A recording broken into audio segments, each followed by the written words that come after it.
বিভাগৰ মন্ত্ৰী হিচাপে এয়া মোৰ এক দায়িত্ব আৰু সেই কাৰণে যোৱাকালি আমি আমাৰ মাননীয় মুখ্যমন্ত্ৰী ডক্টৰ হিমন্ত বিশ্ব শৰ্মা ডাঙৰীয়াৰ নিৰ্দেশক্ৰমে এটা খুব কঠোৰভাৱে আমাৰ বিভাগটোক আমি নিৰ্দেশনা দিছো যাতে বিভাগে আমাৰ অসমৰ সকলো ঠাইতে থকা অবৈধ কাঠৰ মিলবিলাক অতি শীঘ্ৰে বন্ধ কৰিব লাগে। এই কাঠৰ মিলবিলাকত বিভিন্ন বনাঞ্চলৰ পৰা অহা কাঠসমূহ চোৰাংভাৱে আহি তাত কাঠসমূহ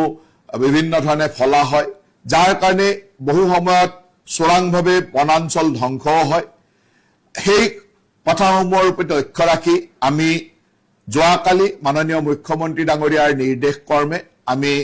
বিভাগৰ প্ৰতিটো ডিভিজনতে ডিএফঅ সকলক, ৰেঞ্জ অফিচাৰসকলক বা সংশ্লিষ্ট বিষয়াসকলক নিৰ্দেশনা দিছো যে অবৈধ কাঠফলা মিলসমূহ অতি শীঘ্ৰে বন্ধ কৰিব লাগিব, জব্দ কৰিব লাগিব। যোৱাকালিৰ পৰা আমাৰ এই অভিযান চলি আছে আৰু মই আশা ৰাখিছো যে আমাৰ বিভাগৰ